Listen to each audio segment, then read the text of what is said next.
Hello friends, आज हम प्रारंभिक अर्हता परीक्षा यानी कि पैट 2022 जो कि 15 दिसंबर 2022 को हुआ था, इसकी पहली पाली का जो पेपर है उसके क्वेश्चन जानेंगे। किस तरीके के क्वेश्चंस आए थे।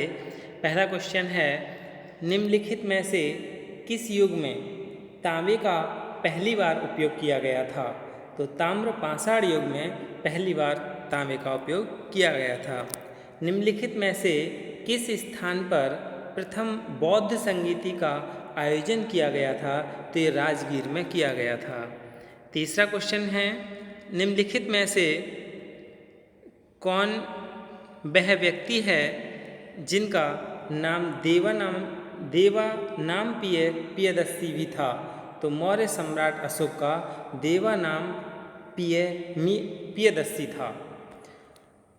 संगमरमर पर पिएत्राड्यूरा यानी पित्रादुरा या रंगीन पत्थर की जड़ाई का काम किसके समय में बहुत लोकप्रिय हुआ था। तो ये शाहजहाँ के समय में सबसे अधिक लोकप्रिय हुआ था। फिर कैसा क्वेश्चन था, जब ईस्ट इंडिया कंपनी की स्थापना हुई तब भारत पर निम्नलिखित में से किसका शासन था। ये मुगल सम्राट का शासन था। भूदान ग्रामदान आंदोलन निम्नलिखित में से किसके द्वारा शुरू किया गया था। तो विनोबा भावे के द्वारा शुरू किया गया था। दांडी नमक यात्रा के दौरान निम्नलिखित में से किस सामाजिक कार्यकर्ता ने गांधी जी को आंदोलनों को केवल पुरुषों तक सीमित न रखने के लिए राजी किया था।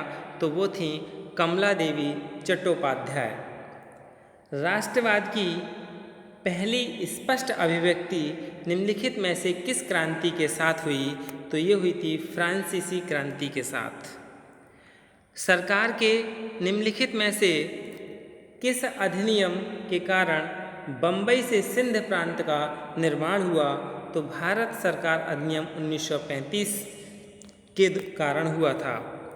प्रसिद्ध युद्ध का नारा यानी चलो दिल्ली किसने दिया था। ये सुभाष चंद्र बोस ने दिया था। यानी चलो दिल्ली नारा किसने दिया था। सुभाष चंद्र बोस ने दिया था। विश्व की सबसे ऊंची चोटी माउंट एवरेस्ट किसके बीच में स्थित है। जो माउंट एवरेस्ट चोटी है सबसे ऊंची, वो नेपाल और तिब्बत के बीच में है। निम्नलिखित में से भारत में अक्टूबर की गर्मी का मुख्य कारण क्या है। उच्च आर्द्रता से जुड़ा उच्च तापमान, यही एक कारण है जिससे कि अक्टूबर की गर्मी का होती है। भारतीय मानक समय ग्रीनविच मध्य समय से कितना आगे है।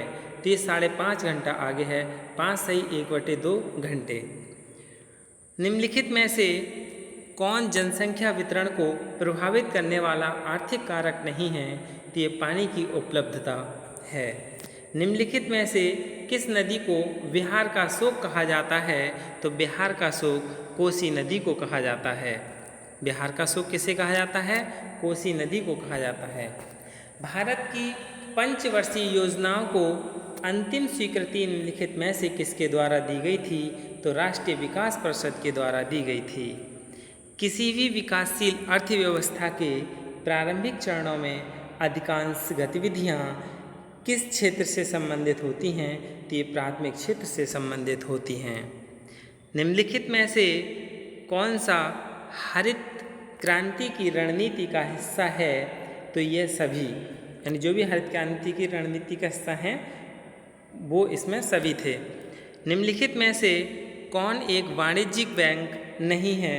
तो जो दी हुई थी वो तो सभी वाणिज्यिक बैंक थी। सिडबी क्या थी, वो वाणिज्यिक बैंक नहीं है। निम्नलिखित में से कौन सा सार्वजनिक क्षेत्र का उपक्रम संसद के तहत एक विशेष कानून पारित करके स्थापित किया गया है। यह है वैधानिक निगम। भारत की संघ कार्यकारिणी में निम्नलिखित में से कौन शामिल नहीं है। तो राज्यों के मुख्यमंत्री क्या हैं, इसमें शामिल नहीं हैं। किसके पास मौलिक अधिकार को लागू करने की शक्ति है। तो सर्वोच्च न्यायालय और उच्च न्यायालयों के पास मौलिक अधिकारों को लागू करने की शक्ति है। भारत में राष्ट्रीय मानवाधिकार आयोग निम्नलिखित में से किस मंत्रालय के अधीन है? तो ये गृह मंत्रालय के अधीन है। निम्नलिखित में से किसी केंद्र शासित प्रदेश में उच्च न्यायालय स्थापित करने का अधिकार है? तो संसद को यह अधिकार है। निम्नलिखित में से कौन सा अनुच्छेद भारतीय संविधान में सर्वोच्च न्यायालय की स्थापना और गठन के बारे में है? ये 124 है, अनुच्छेद 124। तारों का रंग निम्नलिखित में से किस पर निर्भर करता है? तारों का रंग उसके तापमान पर निर्भर करता है। निम्नलिखित में से कौन सी गैस ग्लोबल वार्मिंग के लिए जिम्मेदार है? तो green house gas global warming के लिए जिम्मेदार है। न्यूमोनिया मानव शरीर के निम्नलिखित में से किस अंग को प्रभावित करता है? तो फेफड़े को प्रभावित करती है न्यूमोनिया। निम्नलिखित में से कौन सा वनस्पति रेशा नहीं है? नायलॉन क्या है? ये वनस्पति रेशा नहीं है। पादप कोश का भित्ति निम्नलिखित में से किससे बनी होती है? ये सेलुलोज से बनी होती है। तो